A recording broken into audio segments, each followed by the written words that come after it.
College के exam में जो यूनिवर्सिटी के एग्ज़ाम होते हैं जनरली उसमें हमें पता होता है कि हमारा जो पेपर है उसमें क्वेश्चंस क्या बनेंगे। जो क्वेश्चंस जनरली असाइनमेंट में दिए जाते हैं उसको ध्यान से करना चाहिए, क्योंकि असाइनमेंट वाले क्वेश्चंस जो हैं वो ही एग्ज़ाम में कई बार रिपीट होते हैं। लेकिन कंपटीशन के एग्ज़ाम में ये फ़र्क होता है कि हम पेपर बनाने वाले नहीं होते हैं, तो हमें नहीं पता होता कि उसमें क्या पूछ लिया जाए। तो यहाँ पे क्वेश्चन पूछा गया था कि भक्ति आंदोलन की उत्पत्ति, विशेषताओं और प्रभाव का वर्णन करें। भक्ति आंदोलन जो है, ये वाला टॉपिक जो है वो हिंदी में भी आता है और ये वाला टॉपिक जो है हिस्ट्री में भी आता है। तो भक्ति आंदोलन, सच्चे मन से ईश्वर की उपासना करने को भक्ति कहा जाता है। हिंदू और वैदिक धर्म में मोक्ष प्राप्त करने के लिए 3 साधन प्रचलित थे। एक तो कर्म मार्ग, एक ज्ञान मार्ग और एक भक्ति मार्ग। गुप्त काल में भागवत धर्म और पौराणिक धर्म का जो है विकास हुआ था। इसमें भक्ति के द्वारा भगवत प्राप्ति पर बल दिया गया था और कर्म व ज्ञान का महत्व इस समय काफी कम हो गया था। अब भक्ति आंदोलन की उत्पत्ति के कारण क्या थे? हिंदू धर्म में दोष। शुरुआत में हिंदू धर्म बड़ा पवित्र और आसान था। इसकी शिक्षाओं में सिर्फ भारतीय ही नहीं बल्कि विदेशी भी प्रभावित हुआ करते थे। लेकिन धीरे धीरे इस धर्म में कर्म कांडों ने घर कर लिया और यज्ञों में जटिलता, बलि प्रथा, जादू टोना, मूर्ति पूजा आदि विशेषताएं जो है इसकी बन गई थी हिंदू धर्म की। उसके बाद फिर इस्लाम का खतरा। मध्यकालीन भारत में मुस्लिम सुल्तान के शासन का उदय हुआ। वे भारतीयों पर न केवल अत्याचार करते थे बल्कि लोगों को बलपूर्वक इस्लाम धर्म स्वीकार करने पर भी मजबूर करते थे। फिर जाति प्रथा। भारतीय समाज प्राचीन काल से ही 4 वर्णों में बटा हुआ था: ब्राह्मण, क्षत्रिय, वैश्य और शूद्र। मध्यकाल तक प्रत्येक जाति में अनेक उपजातियां भी स्थापित हो गई थी और एक जाति की दूसरी जाति के साथ नहीं बनती थी, मतलब लड़ाई झगड़ा होता था। भक्ति आंदोलन की शिक्षाएं या फिर इनकी विशेषताएं क्या है? तो एक ईश्वर में विश्वास। भक्ति आंदोलन के सभी संत ईश्वर की एकता में विश्वास रखते थे। उनके अनुसार ईश्वर, अल्लाह, विष्णु, राम आदि सब एक ही थे। एकता के विषय में कबीरदास जी ने कहा है, दुई जगदीश कहाँ से आए, कहू कोने भरमाया, अल्लाह राम रहीम केशव हरि हजरत नाम धराया। फिर गुरु का महत्व। कबीर, नामदेव और गुरु नानक देव जैसे भक्ति आंदोलन के नेताओं ने गुरु के महत्व पर बहुत बल दिया। उसके बाद उनके अनुसार गुरु का स्थान अत्यंत ऊंचा था और बहुत ही पवित्र होता है। गुरु ही अपने शिष्य को भक्ति मार्ग पर चलने का ढंग बताता है। कबीरदास जी ने गुरु को साक्षात ब्रह्मा का रूप माना है और गुरु को गोविंद से भी ऊंचा स्थान दिया है। उनके अनुसार गुरु गोविंद दो खड़े काके लागू पाए, बलिहारी गुरु आपकी जिन गोविंद दिए बताए। प्रभु भक्ति पर बल। भक्ति आंदोलन के सभी प्रचारकों के अनुसार ईश्वर सच्चे मन से भक्ति करने पर प्रसन्न होता है, उसके लिए दिखावे की आवश्यकता नहीं होती है। रामानुजाचार्य ने कहा है, सच्चे मन से की गई प्रभु की भक्ति मनुष्य को मोक्ष प्राप्त करा सकती है। आत्मसमर्पण पर बल। भक्ति आंदोलन के सभी संत आत्मसमर्पण पर बल देते थे और उनके अनुसार मनुष्य को अपना सब कुछ ईश्वर के चरणों को अर्पित कर देना चाहिए। मनुष्य को ईश्वर के सम्मुख अपना सिर झुकाकर 5 शत्रुओं, मतलब कि अर्थात इसका जो 5 शत्रु हैं हमारे, एक तो काम, क्रोध, लोभ, अहंकार और मोह, मतलब इससे छुटकारा पाना चाहिए। काम, क्रोध, लोभ, अहंकार और मोह हमें बना जो रहता है। उसके बाद जो नेक्स्ट है वो है ईश्वर का महत्व। भक्ति आंदोलन के प्रचारकों के अनुसार ईश्वर सर्वशक्तिमान और सर्वव्यापक है।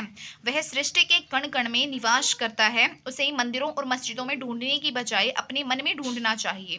गुरु नानक के अनुसार आपे रसिया अपी रसू, आपे राव नहारू, रमी रता मीरा साहिब रवि अहिया भरपूर, आपे माछी मछुली, आपे पानी जालू, आपे माछी आपे पानी जालू।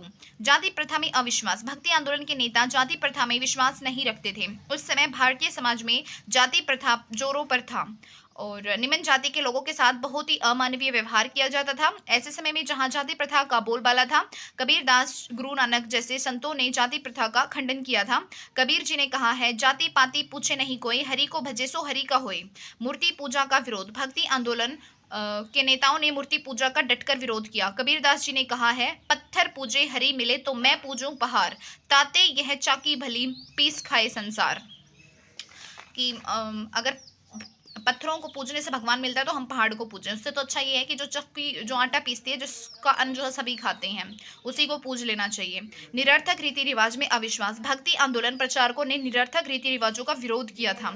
ये तीर्थ यात्रा करने, भगवे कपड़े पहनने के साथ साथ उपवास, रोजे, यज्ञ, बलि संस्कार, शुद्ध स्नान आदि में विश्वास नहीं रखते थे। उनका मानना था कि भगवे कपड़े धारण करने पर मन पवित्र नहीं होता है। शरीर पर भभूति मलकर हाथ में कमंडल लेने से कुछ भी नहीं होता है। जब वह व्यक्ति का मन उस व्यक्ति का मन शुद्ध नहीं है। कबीर जी ने कहा है, दाढ़ी मूछ मुंडाए के बने हो घोट, मन को क्यों नहीं मूंडते, जा मैं भरिया खोट। पवित्र जल पर बल। भक्ति आंदोलन के जो प्रचारकों ने लोगों को पवित्र जीवन व्यतीत करने पर बल दिया। पवित्र जीवन पर बल। भक्ति आंदोलन के प्रचारकों ने लोगों को पवित्र जीवन व्यतीत करने के लिए बोला। उनके अनुसार व्यक्तियों को हमेशा सत्य बोलना चाहिए, हिंसा नहीं करनी चाहिए, पवित्र आजीविका अर्जित करनी चाहिए, दिन दुखियों की सहायता करनी चाहिए। सन्यासियों ने इस विषय में कहा है, माला फरेत जुग गया, गया न मन का फेर, घर का मन का डाल दे, मन का फेर। और समानता पर बल। कबीरदास जी, गुरु नानक देव जी ने इन सब ने भक्ति आंदोलन को अनेक प्रचारकों में हिंदू और मुसलमानों की एकता पर बल दिया। उस समय मुस्लिम शासक जबरदस्ती हिंदुओं को मुसलमान बनाते थे, जिससे हिंदुओं और मुसलमानों में आपसी बैर जो है वो उत्पन्न हो गया था। भक्ति आंदोलन के प्रभाव क्या हुए? राजनीतिक प्रभाव, धार्मिक सहनशीलता। भक्ति आंदोलन भले ही धार्मिक था, परंतु इसने भारतीय राजनीति को भी बहुत ज्यादा प्रभावित किया। इसके कारण भारत के कुछ शासकों ने धार्मिक सहनशीलता की नीति अपनाई। अक्सर धार्मिक सहनशीलता की नीति पूरी तरह से भक्ति आंदोलन से ही प्रेरित थी। इसी के परिणाम स्वरूप अकबर ने हिंदुओं के साथ समानता का व्यवहार किया, उन्हें उच्च पदों पर भी नियुक्त किया और उन्हें धार्मिक स्वतंत्रता प्रदान की। सिख और मराठा राज्य का उदय। भक्ति आंदोलन का सबसे महत्वपूर्ण प्रभाव यही पड़ा कि इसके कारण उत्तर भारत में सिख और दक्षिण भारत में मराठा राज्य का उदय हुआ। पंजाब में गुरुओं ने मुगलों के खिलाफ एक लंबा संघर्ष किया, जिसके परिणाम स्वरूप कालांतर में राजा रणजीत सिंह ने पंजाब में एक स्वतंत्र राज्य की स्थापना कर दी। अब इसके सामाजिक प्रभाव जो है वो क्या रहे? तो हिंदू मुस्लिम एकता। भक्ति आंदोलन के हिंदू और मुसलमान एक दूसरे के निकट जो है आ गए थे भक्ति आंदोलन के कारण।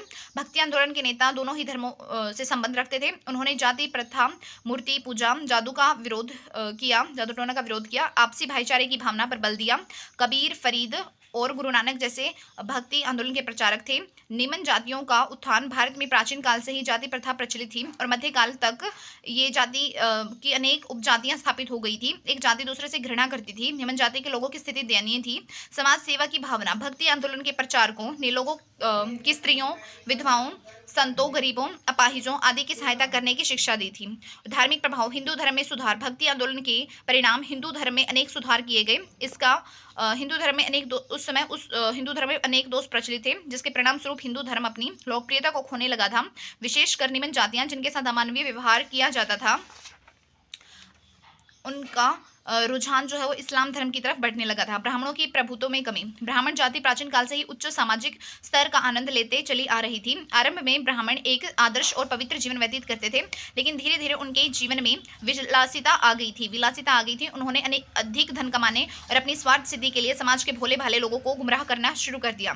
बौद्ध धर्म का पालन। मध्यकाल में हिंदू धर्म के समान बौद्ध में भी अनेक बुराइयां उत्पन्न हो गई थी। बौद्ध भिक्षु और भिक्षुणी महात्मा बौद्ध के बताए गए मार्ग से भटक गए थे। वे धर्म प्रचार की बजाय विलासप्रिय जीवन व्यतीत करने लगे थे। इस्लाम के प्रसार में भी कमी। भक्ति आंदोलन ने इस्लाम धर्म के प्रसार पर रोक लगा दी थी और मुसलमान भारत में मूर्ति पूजा का समाप्त कर इस्लाम धर्म का प्रभुत्व कायम करना चाहते थे। उस समय हिंदू धर्म अपनी आंतरिक कमजोरियों के कारण पतन की तरफ अग्रसर था। इस स्थिति का इस्लाम का प्रचारकों ने खूब लाभ उठाया। वैसे इसमें कंक्लूजन नहीं लिखा मैंने।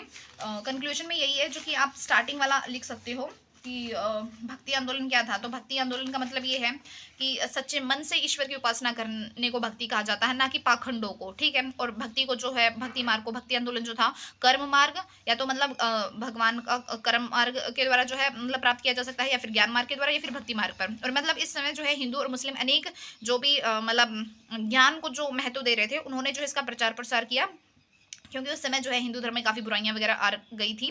तो ये था भक्ति आंदोलन, जो कि इतिहास में भी आता है और मतलब ये संस्कृति में भी होता है और ये हिंदी साहित्य में भी हम पढ़ते हैं। सो धन्यवाद।